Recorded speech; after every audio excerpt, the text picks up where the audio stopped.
Hemos hablado acerca del libro de Jueces, hemos apreciado desde las Escrituras cómo viene en una decadencia terrible y tremenda el pueblo de Israel.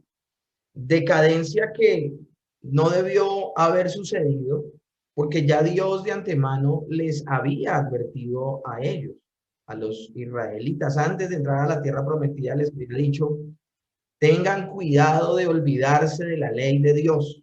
Él ya les había dicho, cuando ya lleguen y ya dejen de ser un pueblo nómada que anda peregrinando por todo lado y ya sean un pueblo estable, sedentario, que vivan en una tierra que les voy a dar.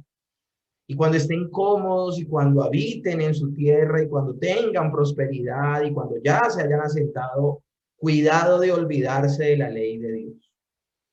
Lo tremendo del asunto es que quiero recordarles esto, mis hermanos, porque es muy diferente el caso de los israelitas y su decadencia a la decadencia de las mismas naciones cananeas que habitaban en la tierra prometida, en Canaán. ¿Por qué es diferente? Porque podemos hablar de que la maldad de los israelitas es aún más profunda que la misma maldad de los cananeos. Porque los cananeos siempre estuvieron en oscuridad. Los cananeos no conocían al verdadero Dios. Y por ellos adorar a dioses falsos, dioses que ellos habían inventado de su propio corazón, ellos a través de esos dioses saciaban sus propias necesidades.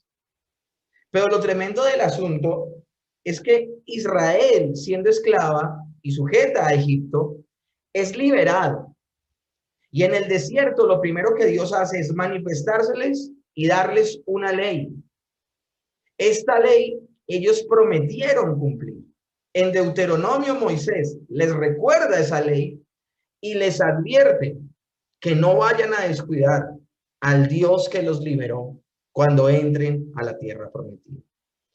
Es de esa manera que nos encontramos con el libro de Josué y Dios le dice a Josué que le avise al pueblo que entrará en una tierra buena, de la cual fluye leche y miel, que ellos van a conquistar. Pero nuevamente le recuerda a Josué que no pueden olvidarse de todas las advertencias que les había dado Dios en Levítico, en Deuteronomio y en otros libros de la Escritura, porque ellos van a ser el instrumento de justicia sobre la tierra de Canaán. Dios le había prometido a Abraham que iban a tomar esa tierra, pero que todavía no, le dijo Dios a Abraham en su momento. Toda esa tierra será tuya, pero todavía no, porque aún no ha llegado al colmo la maldad de sus habitantes. Por esa razón vamos a esperar. Pasaron cientos de años desde Abraham hasta Josué, y ellos entran como el instrumento de juicio, y por eso es que los habitantes de Canaán son expulsados por su pecado, por su maldad, y como el mismo Señor había dicho, hasta que la maldad llegara al colmo y la misma tierra vomitara a sus moradores. Entonces, en el libro de Josué vemos la justicia de Dios sobre la maldad humana a través de la nación de Israel. Y le advierte a Israel que tenga sumo cuidado con dos pecados. Uno de ellos es la inmoralidad y otro es la idolatría. Y por esa razón se habla en términos que pareciera una destrucción total, pero que como estudiamos en su momento nos dimos cuenta que los cananeos podían volverse a Dios, hacer tratos de paz, renunciar a sus falsos dioses y volverse tributarios del pueblo sirviendo a Dios. Entonces vemos que era un momento específico en la historia y aquellas personas que no se quisieran rendir, obviamente serían destruidas y juntamente con ellos su cultura pagana, su idolatría y su inmoralidad. En su momento hablábamos, ¿por qué la cultura? Porque la cultura cananea era una cultura y una religión basada en la idolatría y la inmoralidad. Nosotros vamos a darnos cuenta de cultos, ustedes no lo sabían, cultos a dioses extraños que practicaban prostitución religiosa. Entonces son muy ligados esos dos elementos, la inmoralidad y el paganismo, la idolatría. Entonces estamos dándonos cuenta las razones y con este pequeño resumen les estoy diciendo la situación de Canaán, de los cananeos. Ellos vivieron siempre en eterna oscuridad. Dios se le manifestó fue a los hebreos, no se le manifestó a los cananeos. Los cananeos tenían la oportunidad de conocer al verdadero Dios a través de los israelitas, a través de los hebreos. Muchos de ellos no se quisieron rendir y fueron destruidos, como fue el caso de Jericó. En Jericó solamente una mujer y su familia reconocen al verdadero Dios, a Jehová como el verdadero Dios, y se rinden y hacen parte del pueblo. El resto mueren en su ley. Y así vamos a ver también cómo otros grandes grupos se unen a los israelitas. Entonces, que es el caso de otro grupo en particular que vimos en su momento en el libro de Josué. Pero el día de hoy estoy haciendo este recuento, ¿por qué? Porque el Señor ya les había advertido a ellos de dos pecados en particular, de los cuales ellos no podían bajar la guardia, y era la idolatría y la inmoralidad. Ellos ya habían tenido consecuencias de esos dos pecados aún en el desierto. En el desierto, en torno al becerro de oro, muchas personas murieron. Y en torno a la fornicación con las moabitas también hubo un problema tremendo antes de entrar a la tierra prometida. Entonces, esos son dos pecados que el Señor les había dicho que tuvieran sumo cuidado con ellos. Pero llegamos al tiempo de los jueces, donde la frase máxima, que es una máxima tristemente célebre, en esos días no había rey en Israel y cada uno hacía lo que bien les pareciera. Debemos entender, mis hermanos, que los cananeos sí podían vivir como les pareciera, podían inventarse sus propios dioses porque no conocían al verdadero Dios. Pero mis hermanos, ¿qué es lo que pasa cuando Dios no es el que manda? Lo que pasaba en Canaán. Pero les tengo noticias, mis hermanos, en el tiempo de los jueces, no es que Dios no mandara. Dios es soberano y Dios está permitiendo que suceda todo lo que sucede. A él no se le han salido de control los israelitas, a él no se le ha salido de control los hebreos. Lo que pasa es que él va a permitir que ellos anden en la dureza de su corazón. En Israel no es que no haya rey, es que ellos se olvidaron de su rey. Por esa razón, esta es una historia trágica, es un recuento perturbador y violento de estos hechos, donde nos muestran que Israel se volvió cananeo. Pero también les tengo noticias, Israel llegó a ser peor que los mismos cananeos, porque los cananeos no conocieron y por eso se desenfrenaron y se entregaron a la oscuridad y a la maldad. Pero los israelitas sí conocían a Dios, sí conocían su ley, sí sabían lo que les agradaba y ellos voluntariamente se olvidan de Dios.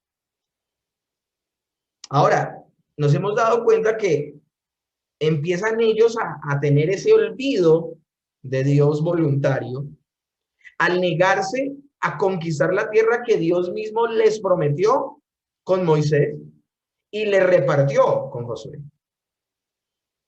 Ellos toman en poco lo que Dios les ha dicho, se vuelven negligentes en conquistar la tierra, en expulsar a los cananeos, y como nos hemos dado cuenta, mis hermanos, en el resto del libro sencillamente muestran son lo que cosecharon producto de esa negligencia, de esa desobediencia y aún de ese temor y de ese miedo.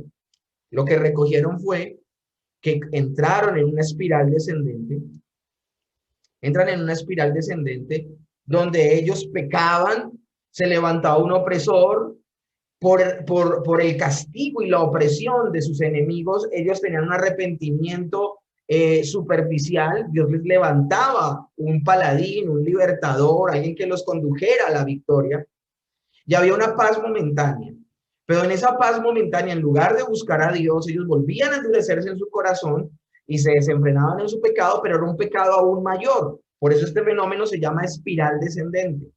Porque hablamos de que cada vez están peor, peor. Y esto sucedió una y otra vez durante 290 años, que fue el periodo de todos los jueces, desde el primer juez que hubo, Otoniel, hasta Sansón. Ahora, el día de hoy continuamos con una porción del libro que comenzamos ya la semana pasada, desde el capítulo 17 y que irá hasta el 21, que hemos llamado Tocando Fondo. ¿Y por qué lo hemos llamado de esa manera? Porque en esta oportunidad no se mostrará más esta espiral descendente, sino que se hablará de que ellos llegan al colmo de su maldad. La semana inmediatamente anterior hablábamos de cuando ellos cometen este pecado gravísimo de idolatría con Micaía y cómo una idolatría que se empezó a practicar de manera familiar y privada terminó siendo una idolatría oficial de toda una tribu y terriblemente duró y fue una religión pagana que compitió directamente con la labor que se realizaba en el templo, porque esta idolatría inicia en el tiempo de los jueces y solo termina con la cautividad a Babilonia que sucedió siglos después. Entonces estamos hablando de que esa idolatría de Micaía, que luego toda una tribu de Israel adoptó como propia, duró el tiempo de los jueces, el tiempo de Primera de Samuel, Segunda de Samuel, Primera de Crónicas, Segunda de Crónicas, duró todo el tiempo de los profetas mayores y menores hasta que ellos fueron tomados y llevados cautivos, tanto por Asiria y Babilonia. Esto es triste, esto es desafortunado, es terrible lo que sucede en esta conclusión. Pero Israel no solo toca fondo con la idolatría, y por eso el día de hoy vamos a comenzar la segunda historia, con la que concluye el libro de Jueces. Segunda historia que comienza desde el capítulo 19 hasta el capítulo 21. Y con esta historia llegaremos a la conclusión, donde se mostrará la corrupción total de Israel. Y nuevamente menciono esa triste palabra célebre. En estos días no había rey en Israel, cada uno hacía lo que bien le parecía. Así va a cerrar esta historia que comenzamos el día de hoy. Capítulo 19 cerrará de esa manera, no solamente la historia, sino todo el libro de Jueces. El desafortunado comportamiento de Israel. La semana inmediatamente anterior vimos a Micaía y su pecado de idolatría. El día de hoy vamos a ver el levita, su concubina y la guerra contra Benjamín. Pero aunque es solo una historia, mis hermanos, hoy no la vamos a ver completa, vamos a verla por partes. Nos va a tomar esta historia en particular y final. Con esta historia terminamos el libro de Jueces. Con esta historia nos va a llevar 3 clases, mis hermanos. La del día de hoy, dentro de 8 días y dentro de 15. Por la misma división natural que tiene esta historia. Son 3 capítulos y cada capítulo cuenta una cara de esta historia. Ahora, haciendo un resumen en cuanto a la conclusión del libro de Jueces, vamos a ver cómo Israel cae en la idolatría y cómo Israel cae en la inmoralidad sexual, en lo que Dios tanto les advirtió que no cayeran, que no lo hicieran, que por favor se guardaran de eso, pero olvidándose a Dios, siendo negligente de tomar la tierra, aún temiendo a los moradores, no solamente hicieron alianzas con ellos y se casaron, sino que empezó a promoverse al interior de Israel la idolatría de esos dioses. Vimos nosotros la semana inmediatamente anterior cómo cada uno de los enemigos que los tomaba que los subyugaba, la subyugación no solamente era comercial, no solamente era económica, sino que ellos también terminaban adorando a los dioses de sus enemigos. Una cosa terrible. Pues también nos vamos a dar cuenta que les va a pasar factura el hecho de que se hayan casado con personas paganas, donde el Señor les dijo que no se juntaran con gente de allí, de Israel, que no dieran a sus hijos, a sus hijas, o sus hijas a los hijos de Canaán, porque vamos a ver cómo también fueron leudados por la inmoralidad de las tierras cananeas. El día de hoy vamos a ver precisamente la historia del levita y su concubina, y desde esa historia vamos a ver la decadencia moral de Israel. Yo tengo que aclarar algo, mis hermanos, y yo sé que a estas alturas de pronto esta aclaración no es necesaria para ustedes, que ya pasaron por teología sistemática, que pertenecen a una iglesia local. Pero hay veces que las personas piensan que el sexo es malo. Y miren, mis hermanos, el sexo lo creó Dios. La sexualidad llevada según el orden divino es una tremenda bendición. El Señor fue el que creó al hombre y a la mujer. El Señor fue el que bendijo a Adán y a Eva y les dijo que se unieran y fueran una sola carne, haciendo una alegoría directa a la relación sexual.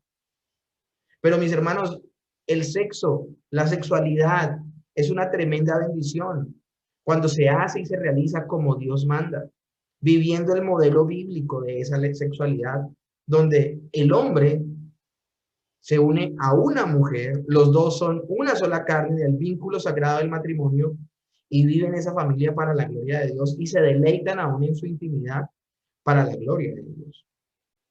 Pero lamentablemente, mis hermanos, estas verdades, así como han sido torcidas otras verdades de las Escrituras, el sexo y la sexualidad han sido distorsionadas.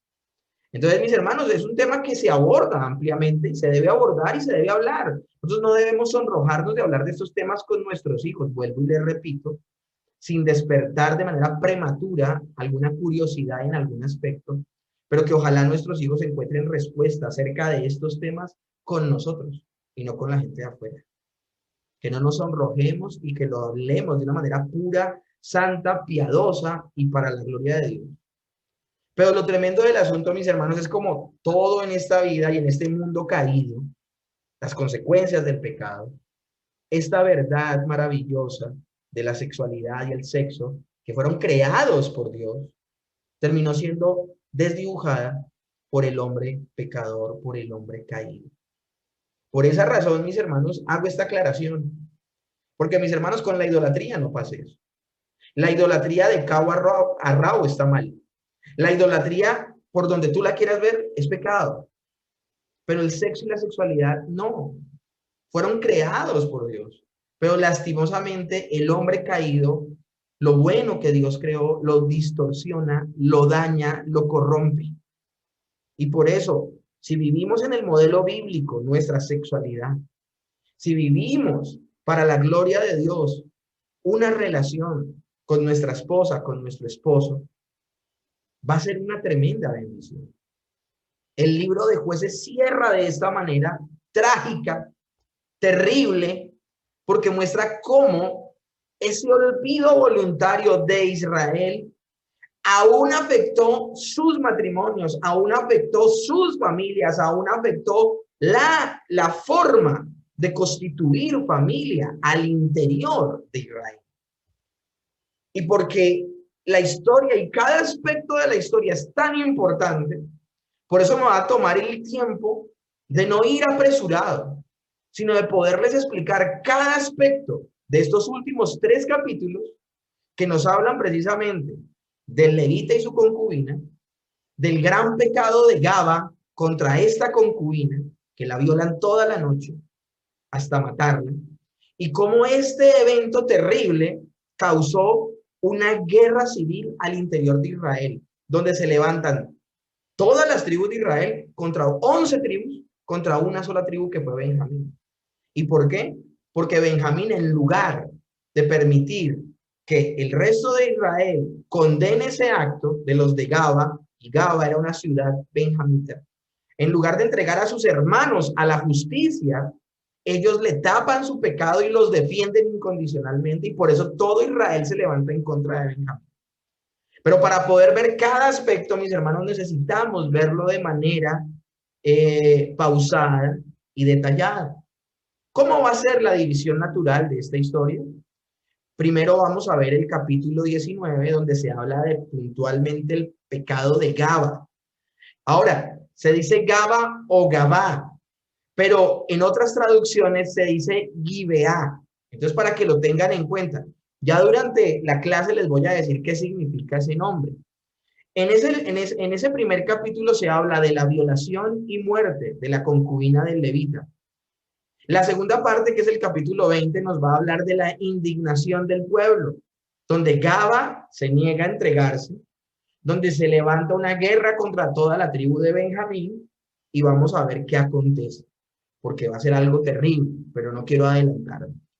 Y la parte final es el capítulo 21 de Jueces, así cierra el libro de Jueces, donde toda la nación tiene un gesto de misericordia con Benjamín. No puede desaparecer una tribu. Y se relata una historia de justicia y misericordia, donde el pueblo por primera vez actúa con temor de Dios y guiado por él a hacer cierta situación. Entonces, eso va a ser como el panorama que tenemos en esta historia. Y era, mis hermanos, imposible que yo les pudiera dar todo esto solo en una clase. Entonces, mis hermanos, vamos a iniciar el día de hoy. Vamos a iniciar el día de hoy con la historia de el levita y su concubina. ¿Por qué hemos llamado, mis hermanos, estas últimas clases tocando fondo? Mis hermanos, por esto. Miren lo que dice la Escritura acerca de esta historia que sucede en Gaba de Benjamín y el pecado tan terrible que hicieron. Dice Oseas, capítulo 9, verso 9. Llegaron hasta lo más bajo en su corrupción, como en los días de Gaba. Así iba a ser conocido el pecado que ocurrió en esa ciudad con la concubina del levita. Y dice, llegaron hasta lo más bajo de su corrupción. Por eso, mis hermanos, hemos llamado estas clases tocando fondo, porque ya no es que se sigan depravando, llegaron al colmo de su depravación, al punto que los van a comparar, o sea, la forma en que escribe el autor de Jueces va a comparar este pecado aún con la ciudad de Sodoma y de Gomorra. Entonces, mis hermanos, espero que se estén preparados para esta clase del día de hoy. Capítulo 19. En esos días, Israel no tenía rey. Hubo un hombre de la tribu de Leví que vivía en un lugar remoto de la zona montañosa de Efraín. Cierto día se llevó a su casa a una mujer de Belén de Judá para que fuera su concubina. Bueno, mis hermanos, el texto comienza diciendo que en esos días no hay rey en Israel. Y esto, mis hermanos, va a fijar las condiciones y el escenario en el que se va a presentar esta terrible historia de los próximos capítulos. Lo que significa no había rey en Israel, más que la ausencia de un monarca político, significa que ellos se rehusaron a reconocer el liderazgo de Dios sobre ellos. Lo que se desarrolla entonces, mis hermanos, en esta historia va a ser sencillamente las consecuencias desagradables de no sujetar su vida a Dios y mostrará la profunda depravación de Israel. Cuando dice en la Escritura que un levita había tomado para sí mujer concubina, debemos entender lo que significa concubinato en la cultura hebrea. La concubina del levita era reconocida como una compañera legal, y eso lo vamos a ver nosotros más adelante, por ejemplo, con Salomón, donde dice que él tenía 700 mujeres y 300 concubinas. Entonces, de alguna manera había un reconocimiento, pero nunca la concubina iba a ser igual que la esposa. Ella no tenía el mismo estatus como lo tenía la esposa en el hogar y ante la sociedad. En este sentido, la concubina era un amante legal. Ahora, eso suena terrible en esta época, una amante legal. Pero yo no sé si ustedes sabían, pero ese término y ese concepto se manejó hasta muy entrado el siglo XIV, XV, XVI. Quiero hablarles un poquito de Ginebra, donde estaba el seminario bíblico de Juan Calvino. Ginebra era una ciudad tan corrompida, mis hermanos, en el siglo XVI, que las leyes que estaban en esa ciudad eran estas. Solo le es permitido a los ciudadanos de Ginebra tener máximo 2 amantes. Imagínense eso. No tiene presentación. Ahora, luego de varias décadas del seminario de Ginebra, en Ginebra, de Juan Calvino, llegó a convertirse tanta gente en Ginebra que las tabernas se cerraron, que los lugares de inmoralidad y de prostitución también fueron sellados y la gente dejó de ir a ellos, la gente dejó de tomar alcohol. Era tanto el temor de Dios que había en Ginebra que la gente dejó de tener amantes. Así lo autorizara la ley. Ahora cierro paréntesis aquí, cierro comillas y sencillamente les quiero decir que estas prácticas no son ajenas a un muy entrado del siglo XVI. En este sentido, entonces, mis hermanos, una concubina, como les mencionaba, era una amante legal. Muchos hombres prominentes del Antiguo Testamento tuvieron concubinas. Abraham, Jacob, vamos a ver varias personas, vamos a ver el mismo Salomón. Pero mis hermanos, significativamente jamás vemos a este tipo de vida familiar bendecida por parte de Dios. Vamos a ver los grandes conflictos que hubo entre Agar y entre Sara. Vamos a ver los tremendos conflictos que hubo al interior de Raquel y Lea con las dos siervas que también eran concubinas de Jacob.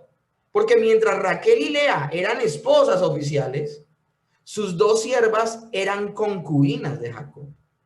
Era una situación tan tensa que ellas se rifaban a Jacob a ver cuál de ellas pasaba la noche con él por unas mandrágoras. Él tenía un horario para saber con quién se acostaba cada noche. Una cosa terrible.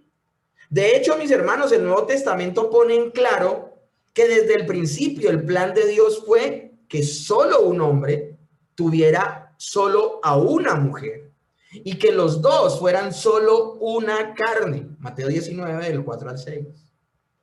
Y cada hombre, también vamos a ver, por ejemplo, en los requisitos que había para pastor o para diácono en Timoteo o en Tito, nos vamos a dar cuenta que se veía muy bien que aquellos que anhelaran servir en el ministerio fueran maridos de una sola mujer. De hecho, el libro de Cantar de los Cantares habla de un hombre que pueda tener la posibilidad de tener las mujeres que quería, pero que él determinaba solo una fuera su paloma. Entonces, mis hermanos, es importante tener esto en cuenta. Hay gente que dice la Biblia avala la poligamia. Ahora, la poligamia significa tener varias mujeres, o sea, varias esposas. Pero aquí estamos hablando de un fenómeno algo diferente, esposas y concubinas. Y mis hermanos, nunca el Señor avaló la poligamia. Y mucho menos vio con agrado el concubinato. Que este hombre fuera un levita con una concubina, ya estaba hablando de un desorden moral en la vida de ese levita. O sea, no tiene presentación, porque es un hombre que va a servir a Dios. En Timoteo y en Tito habla de que el que sirve a Dios debe ser marido de una sola mujer. O sea, ya acá, de plano, hay un desorden, hay un claro desorden. Y es importante tener esto en cuenta. Mis hermanos, la primera vez que se habla de poligamia en la Escritura es cuando se habla de Lamec, descendiente de Caín.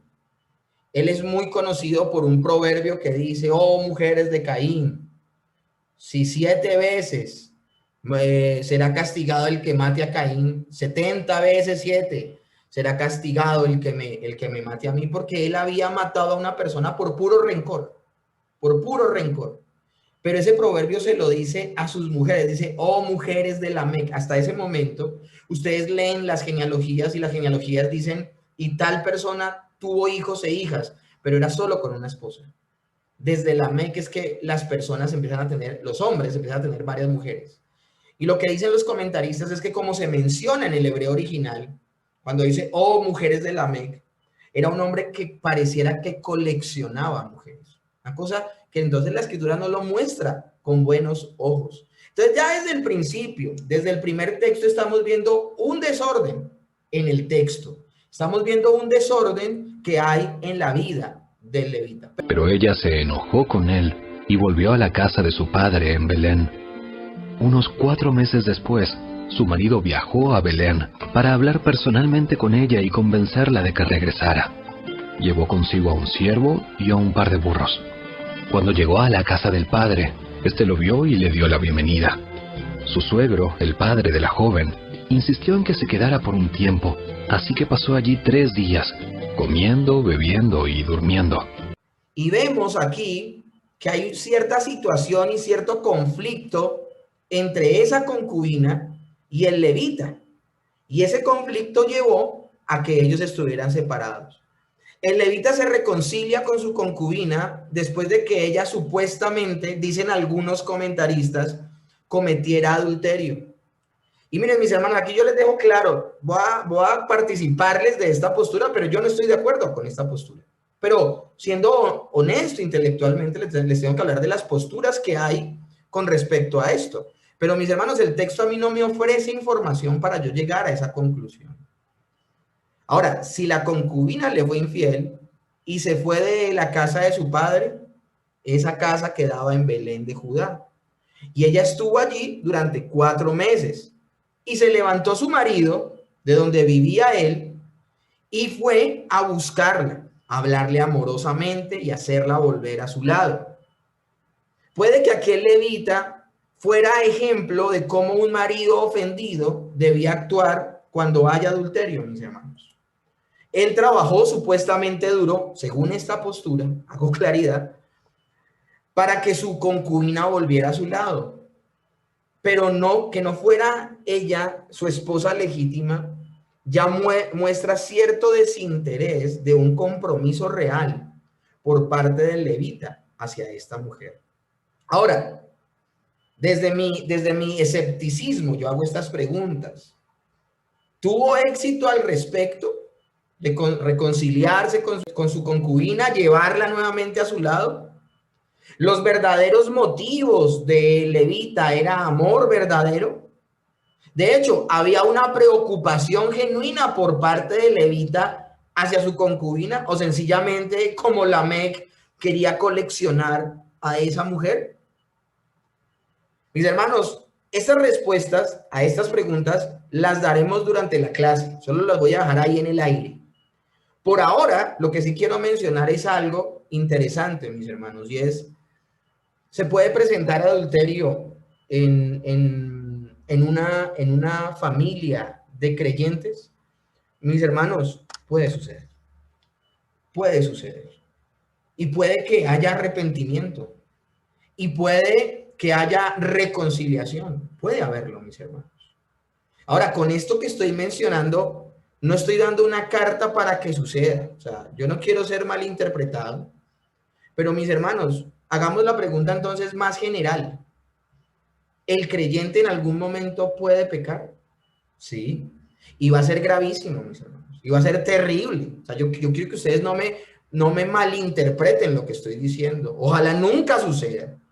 El santo vínculo matrimonial, el pacto matrimonial, mis hermanos, con el adulterio se rompe. Es algo terrible lo que sucede con el adulterio. Pero, mis hermanos, la palabra de Dios dice que el hombre y la mujer deben estar unidos hasta que la muerte los separe, no hasta que el adulterio los separe. Y yo hago esta aclaración, ¿por qué? Porque si una persona en su hogar, siendo creyente, le es infiel su pareja y su pareja no es creyente, obviamente pues uno entiende por qué le fue infiel. La creyente o el creyente puede perdonar a su pareja infiel, lo puede perdonar, pero no está obligado a seguir con esa relación. A eso fue lo que le dio carta de divorcio Dios y le permitió dar carta de divorcio a Moisés. La persona no está obligada. De hecho, eso se extiende aún si son 2 creyentes. Ahora, el creyente tiene la responsabilidad, la creyente tiene la responsabilidad de perdonar a su cónyuge, al que lo agredió, al que le faltó, al que lo vulneró, traicionándolo. Eso no hay negocio. El creyente debe perdonar a su cónyuge, así lo haya traicionado. Pero este creyente que ha sido traicionado no está obligado a seguir la relación. No está obligado. Si él quiere, puede separarse. Pero, mis hermanos, si un compañero en el matrimonio ha pecado en contra del cónyuge por medio del adulterio, estos deberían, si son creyentes, ellos deberían trabajar para hacer que el matrimonio sobreviva y tenga éxito con la ayuda de Dios y el perdón. De la mejor manera que lo puedan hacer. Ese fue el consejo del Señor Jesús. El consejo del Señor Jesús nunca fue disolver un matrimonio. Mis hermanos, en la mente del creyente nunca se debe pasar por la cabeza la palabra ni adulterio, ni inmoralidad, ni fornicación, pero tampoco divorcio, mis hermanos. No, eso no lo debemos permitir. Ahora, yo estoy haciendo las salvedades, ojalá ustedes me puedan entender lo que estoy diciendo. Yo no quiero que esto se convierta en un debate. La persona tendría la libertad de hacerlo, pero sería un acto si hay verdadero arrepentimiento, obviamente, por la parte que falló. Si hay un verdadero arrepentimiento, si hay una verdadera compunción, si el Espíritu Santo en verdad está obrando en esa persona y esa persona realmente se ha arrepentido, su pareja puede considerar seguir con él y sería un acto de perdón incondicional maravilloso, así como el que Dios tuvo con nosotros. Sería algo maravilloso. Ahora, vuelvo y repito, la persona tiene la libertad de terminar la relación porque el adulterio es algo tan gravísimo que rompe el pacto, rompe el vínculo. Es así de grave, mis hermanos. Ya con esta respuesta se dan cuenta que no estoy tomando este tema a la ligera. Ahora, ya cerrando este tema y como esta aplicación al día de hoy del texto, volvamos a la historia. En la historia muestra que este hombre está acercándose, busca después de 4 meses a su concubina, le habla amorosamente, quiere que ella vuelva a su lado. Yo quiero que nunca pierdan de vista que es una concubina, no es su esposa. Y esto es gravísimo ya para el levita. Y el comportamiento que va a tener el levita en el resto de la historia también nos va a mostrar mucho el corazón del levita. Ahora, la historia nos muestra que se pone muy alegre el padre de familia cuando ve que llega el levita. Quizás el padre estaba gozoso al ver al levita y a su hija juntos otra vez. O quizás simplemente estaba gozoso de tener a su hija de nuevo en casa. Lo cierto, mis hermanos, es que sí hay gran gozo en la venida del levita, pero a la vez uno ve una renuencia por parte del papá a que el levita se marche. Y uno dice, bueno, ¿y por qué el padre de la muchacha quiere evitar que se vaya tan rápido este señor? Tal vez el padre duda de la seguridad de su hija al lado de este hombre. Este sería, mis hermanos, si esta es, y acá yo estoy hablando desde lo que yo veo en el pasaje. Ustedes, aquí yo tengo que ser obviamente una persona muy transparente con ustedes. Yo en el pasaje no veo que haya una tranquilidad total del padre de familia para dejar, del padre de la muchacha para dejar ir a esta persona con su hija. Esa insistencia que ustedes van a ver más adelante en la historia de que se quede, muestra muchas cosas. Y de hecho, mis hermanos, esa insistencia de este hombre va a ser el único guiño que va a haber en todo este capítulo y en toda esta historia acerca de la protección a la mujer en este pasaje, porque lo que vamos a ver en este pasaje es nuevamente una crisis de masculinidad en todos los aspectos, mis hermanos, en todos los aspectos. Ustedes se van a dar cuenta de lo que sucede en el pasaje. Pero continuemos, mis hermanos, con la historia. Al cuarto día, el hombre se levantó temprano y estaba listo para partir, pero el padre de la joven le dijo a su yerno: «Come algo antes de irte». Así que los dos hombres se sentaron a comer y beber juntos. Luego, el padre de la joven le dijo: «Quédate, por favor, otra noche y diviértete». El hombre se levantó para irse, pero su suegro siguió insistiendo en que se quedara. Así que al final cedió y pasó allí otra noche. A la mañana del quinto día, el hombre se levantó temprano nuevamente, listo para partir. Pero una vez más, el padre de la joven le dijo: «Come algo. Después podrás irte esta tarde». Así que pasaron otro día de festejo. Más tarde, mientras el hombre, su concubina y el siervo se preparaban para marcharse, el suegro le dijo: «Mira, está atardeciendo. Quédate esta noche y diviértete. Mañana podrás levantarte temprano y marcharte». Pero esta vez, el hombre estaba decidido a irse. Así que tomó a sus 2 burros ensillados y a su concubina y se dirigió a Jebús, es decir, Jerusalén.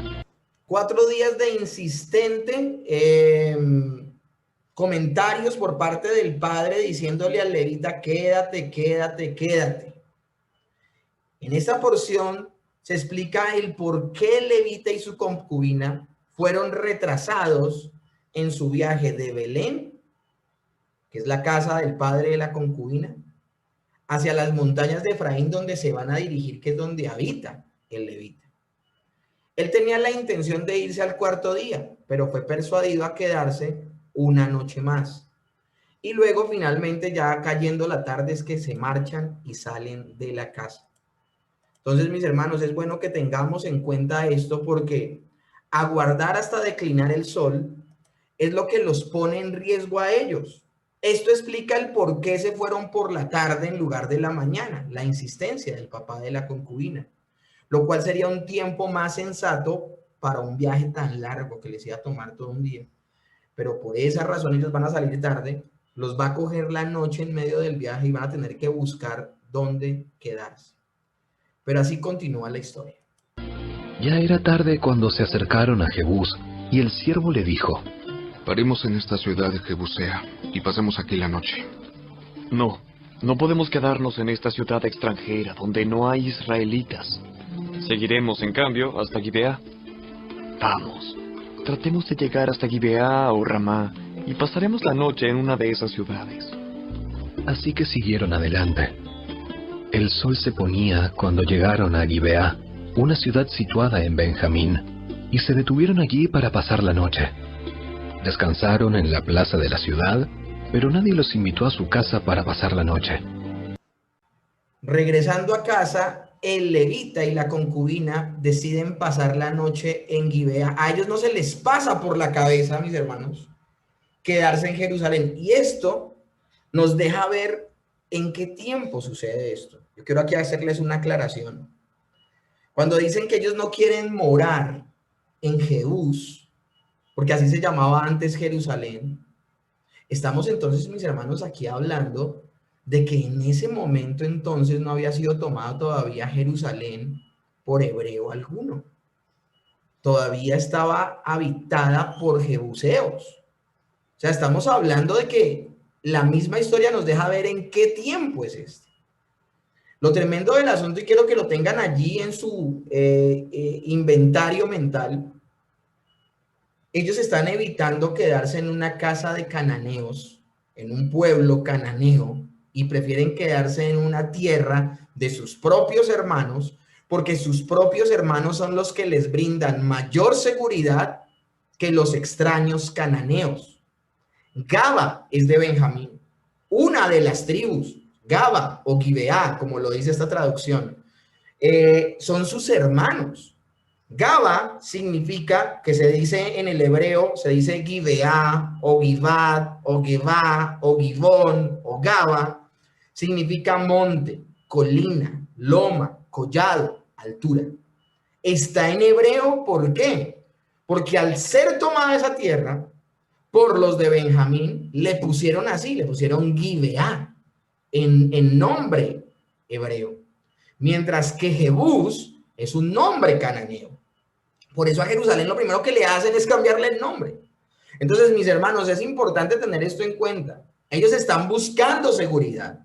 Lo terrible es que buscando seguridad caerán en las manos de sus propios hermanos, que harán una tremenda vileza con ellos. Entonces, mis hermanos, regresando a casa, el levita y la concubina deciden pasar la noche en Gabá.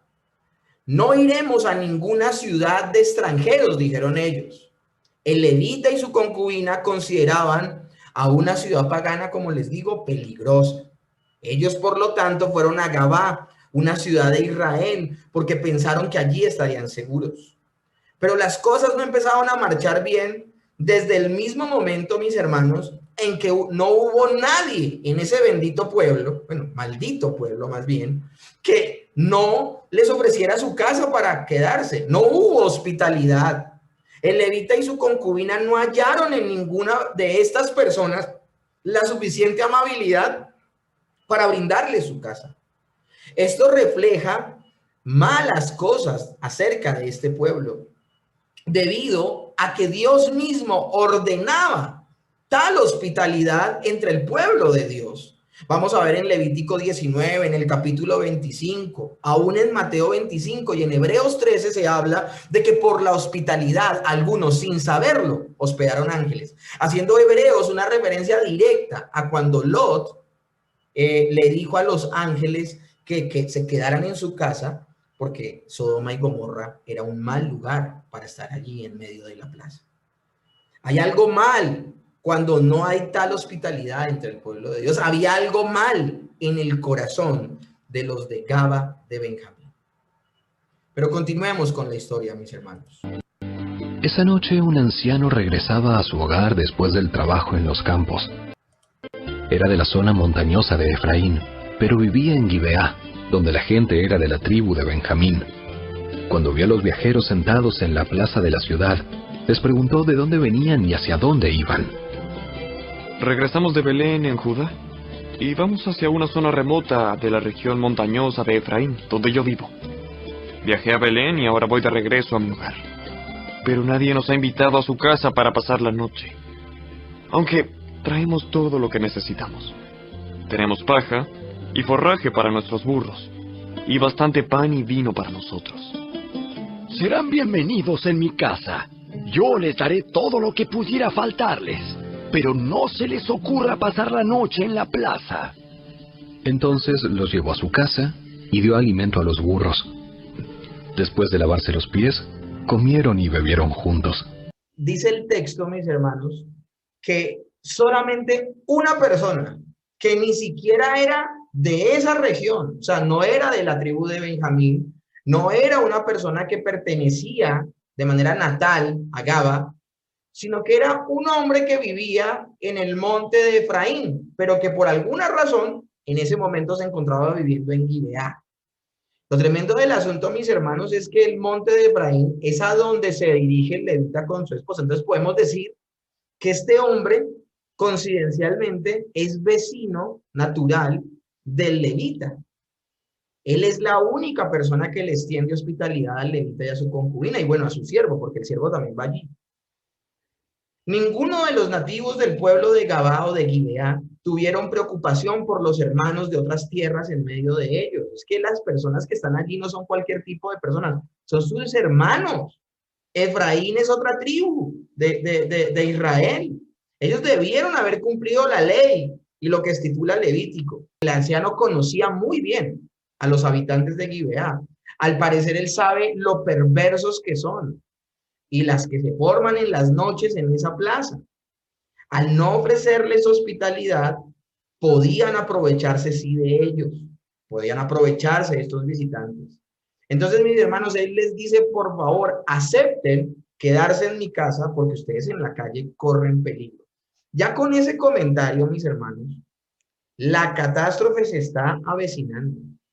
Y esa catástrofe que se avecina sería perpetrada no por cananeos, sino que sería realizada, consumada por los mismos hermanos del pueblo de Israel. Por eso, este cierre del libro de Jueces es tan desafortunado, mis hermanos. Por eso este cierre de esta historia, teníamos que tomarnos el tiempo para poder hablar acerca de ella. Mientras disfrutaban del momento, un grupo de alborotadores de la ciudad rodeó la casa. Comenzaron a golpear la puerta y a gritarle al anciano: ¡Saca al hombre que se espera contigo, para que podamos tener sexo con él! Mis hermanos, la traducción de la Reina Valera habla como en los términos que a veces conocemos nosotros de esta historia, ¿no? Pero hablemos un poco de cómo sucedieron los acontecimientos. Dice la escritura que rodearon la casa y golpearon la puerta. La forma del verbo, del término golpeando a la puerta, indica que fue un sonido de golpes que se iba incrementando. Esto no fue una invitación, ellos no estaban tocando de manera amable o casual, estaban presionando, estaban intimidando a los que habitaban en esa casa. Dice, saca al hombre que ha entrado en tu casa para que lo conozcamos, así dice la Reina Valera. Pero esa traducción que estamos usando hoy dice, saca al hombre que se hospeda contigo para que podamos tener relaciones con él. Eso es lo que significa, mis hermanos, para que lo conozcamos. Su petición fue la misma hecha por los homosexuales que rodeaban a la casa de Lot en Sodoma. Ahora, no podemos decir que las personas de Gibea eran homosexuales. Más bien lo que sugiere el texto, porque finalmente, al no ver que el hombre sale, van a violar a la mujer toda la noche. Entonces, estamos hablando más de una especie de bisexualismo. No solamente acudían a las mujeres, sino también a los hombres. Una cosa terrible. Ahora, yo no quiero entrar hoy a clasificar los pecados. La inmoralidad es inmoralidad. Pero siempre que vemos en la escritura que se habla de sodomía, y el término sodomía habla precisamente cuando se ayuntan dos hombres. Sodomía, siempre se habla, mis hermanos, de un pecado muy grave dentro de la misma inmoralidad.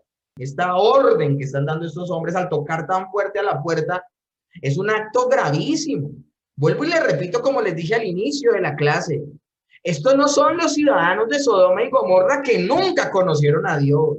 Esta gente sí había conocido a Dios, sí tenían una ley. Y en la ley de Dios decía claramente que el hombre no se llegara al hombre y la mujer no se llegara a la mujer, que no dejaran el uso natural de la mujer o del hombre para ayuntarse con gente del mismo sexo. Y a pesar de tener la ley del Sinaí, ellos voluntariamente la olvidan y se entregan a sus concupiscencias, a sus bajas pasiones y a la inmoralidad. Entonces, mis hermanos, la ilustración es clara. Durante el tiempo de los jueces, Israel era tan malo o peor que Sodoma y Gomorra. Pero, mis hermanos, en esta oportunidad no va a haber intervención divina. No van a haber ángeles que enceguezcan a los que quieren violar al hombre. No van a haber personas avisándoles y salvando providencialmente a alguien de ese lugar. Tampoco caerá fuego del cielo. No habrá ángeles castigando el desvarío. No habrá quien evite el desastre. Lo que vemos es que Dios los abandonó a la dureza de su corazón. Y les he explicado en varias oportunidades lo que significa dureza de corazón. Dureza de corazón no significa que el hombre tenga el corazón blandito y Dios perversamente se lo endurezca. Los seres humanos de manera natural, por heredar el pecado de Adán, heredan su corrupción, la culpa también. Su corazón ya está duro como el pedernal. Cuando la Biblia dice que Dios endurece el corazón de alguien, sencillamente significa que Dios se abstiene de actuar en ese corazón. Dios actuó en Sodoma y Gomorra. ¿Y cómo actuó? Dios actuó enviando ángeles que sacaran a Lot y a su familia. Finalmente solo sale Lot y sus dos hijas. La mujer amaba Sodoma y Gomorra y por eso se convierte en sal. Pero también los ángeles intervienen, cegando a los hombres que buscaban la manija de la puerta para entrar a la casa de Lot y violar a los ángeles. Y Dios intervino, Dios intervino. Aunque descendió fuego del cielo, se salvaron de esa ciudad 3 personas. Vemos aún la oración de Abraham, pidiendo porque el Señor guarde la vida de su sobrino y su familia. Pero en esta historia no vamos a ver que alguien ore por Gaba. No vamos a ver que alguien ore por el levita y su concubina. No vamos a ver a alguien que ore por el anciano y su hija virgen. No vamos a ver a nadie cegando a estos hombres. Vamos a ver que en esta oportunidad sí se consuma el pecado y la maldad. Pero lo triste, mis hermanos, de todo esto, es que esto no está sucediendo en manos de paganos impíos que no conozcan al Dios de Israel, sino que está sucediendo en la misma nación de Israel. Entonces el anciano salió para hablar con ellos.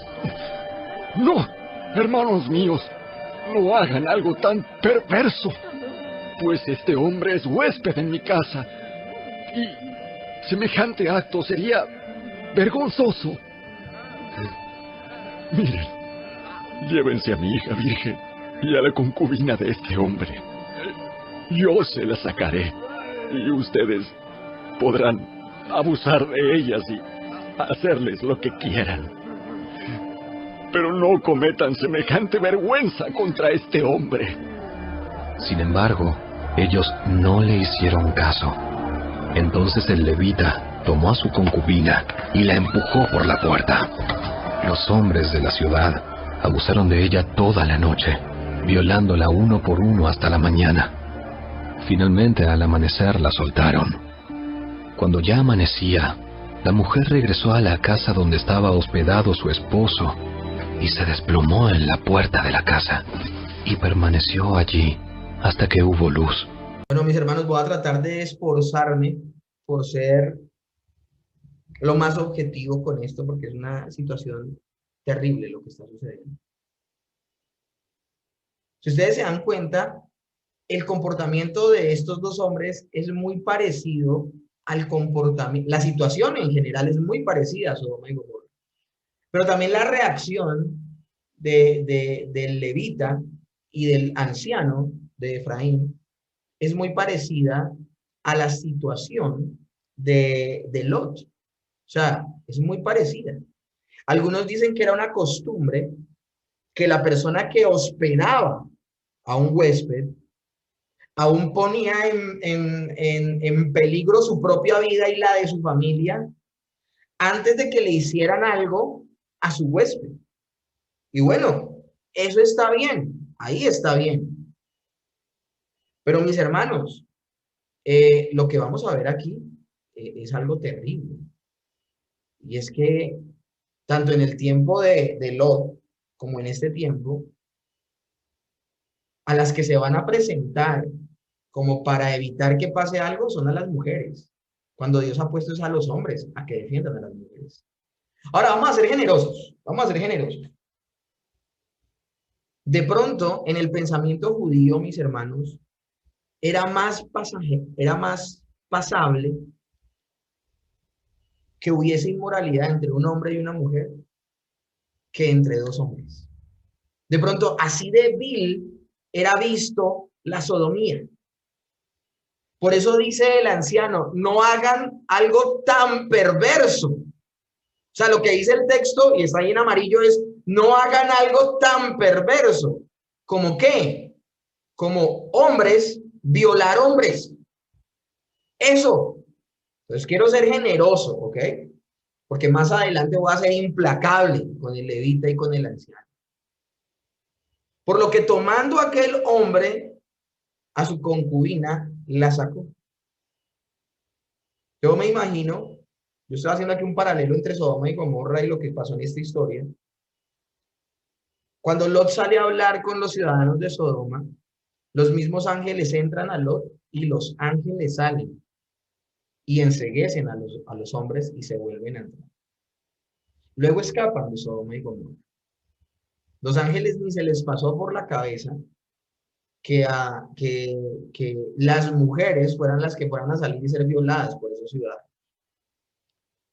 Y mis hermanos, aquí yo quiero ser categórico. Aunque los hombres pervertidos de Gaba son claramente culpables de su propio pecado, también eran culpables del pecado de lo que va a continuación a ocurrir el levita y el mismo hospedador de la casa. Ellos debieron estar dispuestos a sacrificarse a sí mismos antes que a su hija o a su compañera. Y esto no solamente está sucediendo aquí, mis hermanos. Nosotros vemos a Jefté, sacrifica a su hija porque muy en el fondo de su corazón Jefté tenía miedo de que Dios lo castigara a él si no cumplía con su pacto y su voto. Entonces estamos viendo actos recobardes en los varones de Israel. El varón fue puesto para proteger a la mujer. Ese era el amor que tenía el levita por su concubina. Con razón no la había llamado esposa. Con razón no había hecho votos legales con ella. Cada persona, mis hermanos, en este drama sórdido era culpable, excepto, obviamente, la misma concubina. Ahora, yo cuando hablo aquí de culpable o inocente, no estoy hablando refiriéndome a que esté libre de pecado la concubina. Pero ese no debió haber sido el fin de ella. Si aquí hay algún hombre que me está escuchando y ve que a la mujer que aman le están haciendo algo, usted se hace matar. por su mujer. Así sea cristiano, usted se hace matar por amor. Los hombres inicuos de Gaba, quienes eran como los hombres de Sodoma y Gomorra, no eran paganos, eran de Israel. El amo de la casa, quien estaba dispuesto a sacrificar su propia hija, o el levita, a quien no le importaba sacrificar a su concubina, eran responsables, así como también los mismos hombres perversos de Gaba. Cuando dice la escritura, y ellos entraron y abusaron de ella toda la noche, cuando se describe todo el significado hebreo original, lo que dice el hebreo original, que se traduce como y entraron en ella y abusaron de ella toda la noche, mis hermanos, el hebreo original sí describe toda la barbarie que a uno le da hasta vergüenza y pena comentar de todo lo que hicieron con esa mujer esa noche. Que o sea, y mis hermanos, evito decirlo, solo para que ustedes entiendan la magnitud de la maldad que hicieron con ella. O sea, no solo la usaron como un instrumento sexual, sino que jugaron con ella. Y la maltrataron al punto de que se murió. O sea, se murió. Imagínense cómo la maltrataron físicamente, que murió. Toda la implicación de la iniquidad y perversión de los hombres de Gaba entonces es innombrable. Un comentarista bíblico llama a los hombres de Gaba bribones y malandrines, del estilo más profundo y depravado, siendo bestias y diablos mezclados de una manera inseparable. Así dice ese comentarista bíblico acerca de los hombres de Gaba. Entonces, mis hermanos, uno podría darse cuenta fácilmente el por qué la concubina en primera instancia había abandonado a su marido. Mis hermanos, por el resto del texto es que yo creo que no fue que ella le fuera infiel. Más bien creo que este hombre era un guache con ella. Y por eso ella la abandonó, no teniendo ninguna obligación legal. Que una esposa no puede dejar a su marido así nomás, y menos en la nación de Israel. Pero ella, siendo concubina, de alguna manera tenía la libertad de volver a la casa de su padre. Y miren a dónde vuelve. Ya no se va a donde lo que dicen otros comentaristas, que si fue infiel, pues se va con el otro. Pero no, ella volvió a la casa de su padre. Ella no tiene nada que temer. Ella no está haciendo nada malo. Pero dice también la escritura en los primeros versos del capítulo 19 que ella es la que está enojada con el levita. Entonces vemos en todo el texto, mis hermanos, que el del mal comportamiento es el levita. Es que, mis hermanos, ella virtualmente fue sacrificada para salvar el pellejo de los hombres, mientras era abusada toda la noche y muerta. Siglos después, como se los leí en la diapositiva del inicio, aún se recordaría el crimen de Gaba y se utilizaría como un ejemplo por uno de los profetas menores. En este caso fue Oseas. En Oseas 9:9 él dice: llegaron hasta lo más bajo de su corrupción como en los días de Gaba. Y el mismo Oseas, en el capítulo 10 de su profecía, dice: desde los días de Gaba han pecado, oh Israel. Entonces, mis hermanos, debemos tener en cuenta algo. Yo he escuchado a algunas personas que dicen: no, es que esos tiempos que vivimos el día de hoy son terribles. La maldad que vemos al día de hoy no se ha visto nunca, ni se había visto jamás. Mis hermanos, eso es mentira. La escritura dice en Lucas 17, del 28 al 30, que así como sucedió en los días de Lot, así será el día en que el Hijo del Hombre se manifieste.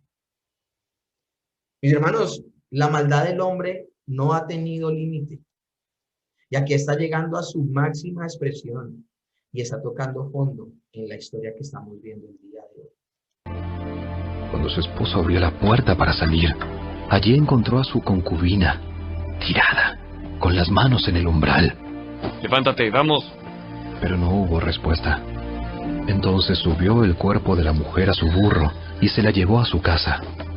Cuando llegó a su casa, tomó un cuchillo y cortó el cuerpo de su concubina en 12 pedazos. Después envió un pedazo a cada tribu por todo el territorio de Israel.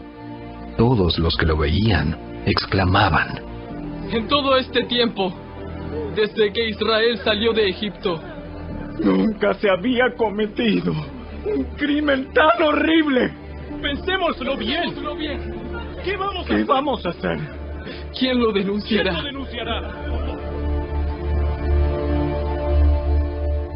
Esa respuesta de este hombre, no sé si él ese día pudo conciliar el sueño con lo duro de su corazón. Yo creo que sí. Yo creo que el man se va a dormir y no escucharía nada. Ahora, si quedó después despierto, él habrá escuchado todo lo que le hicieron a su concubina. Entonces, que él salga al otro día y despectivamente le diga, levántese y vámonos, muestra la insensibilidad de este hombre. Esta era una demostración claramente dolorosa de la insensibilidad del levita hacia su concubina. Pero aún más insensible es la respuesta que él tiene a este hecho. Porque dice que él se lleva su cuerpo y se va hasta la región montañosa de Efraín y allá descuartiza a su concubina, y cada una de las partes, dividiéndola en varias partes, cada uno de esos pedazos fue llevado a un territorio de Israel. Ahora, cuando habla de territorios de Israel, habla del resto de las 12 tribus. Entonces, mínimo la partió en 12 partes. Y mis hermanos, a mí me parece un acto de lo más hipócrita de que él se siente indignado cuando él pudo haber hecho algo al respecto. Sí, lo que él hizo va a surtir efecto. Sí, va a llenar de ira, va a llenar de celo a toda la nación en contra de los de Gaba. Pero el mismo acto de que él hace es un acto de hipocresía, porque él no hizo nada al respecto. Él con ese acto quiere que el pueblo se indigne de algo que él en su momento no se indignó. Mis hermanos, en ese momento en Israel hay una crisis de masculinidad terrible. No solo por parte de aquellos que quieren tener relaciones siendo hombres con otros hombres, sino que también es notoria la cobardía del levita y del anciano. Pues no pasó por sus cabezas proteger a las mujeres, sino que ellas fueran las que los protegieran a ellos. Los roles en ese tiempo entonces estaban completamente invertidos. Y mis hermanos, eso es lo que sucede cuando hay inmoralidad. Se desdibuja todo. Se desdibuja absolutamente todo. Cuando hay vacíos de masculinidad, se levanta el feminismo. Cuando hay abuso por parte de los hombres, la mujer se va a levantar deseando hacer respetar sus derechos. Pero también vamos a ver que cuando se levanta el feminismo, también vamos a ver que se van a levantar una legión de hombres saturninos que solamente las decisiones las toman las mujeres. Al día de hoy, mis hermanos, la inmoralidad no es solo parte por los hombres. La inmoralidad es igual por parte de hombres y de mujeres. El mismo número de homosexuales, también hay el mismo número de lesbianas. O sea, está habiendo una crisis y nos estamos dando cuenta que esa crisis no es de ahora, ha sido de siempre. Y mis hermanos, la historia no termina aquí. Hasta ahora estamos viendo el primer capítulo de esta historia, capítulo 19. En el capítulo 20 vamos a ver la guerra que se desata producto de esto. Yo quiero terminar la clase del día de hoy acá. Y la quiero terminar precisamente aquí con este texto. Desde que Israel salió de Egipto, nunca se había cometido un crimen tan horrible. Pensémoslo bien. ¿Qué vamos a hacer? ¿Quién lo denunciará? En ese momento, mis hermanos, no hay juez. No hay un juez que tome cartas en el asunto. En el libro de jueces no hay un juez. Va a ser todo el pueblo el que va a tomar una determinación acerca de lo que está sucediendo. ¿Pero qué van a hacer? ¿Se van a quedar de brazos cruzados? No, mis hermanos, en esta oportunidad no se van a quedar de brazos cruzados. Van a hacer algo. Finalmente fueron escandalizados. Finalmente fueron trastornados. O sea, ellos no están buscando una solución superficial como sucedía en esa espiral descendente, donde superficialmente ellos se arrepentían. Ustedes van a darse cuenta en esta historia cómo el Señor doblega hasta lo más profundo a Israel para que entienda el pecado y la maldad, y no los va a respaldar hasta que ellos reconozcan la magnitud de su pecado. Por eso es tan diferente el cierre del libro de Jueces al resto del libro. Pero mis hermanos, esto sencillamente es el inicio. Y aunque es nuestra segunda clase de Tocando Fondo, esto va a seguir empeorando.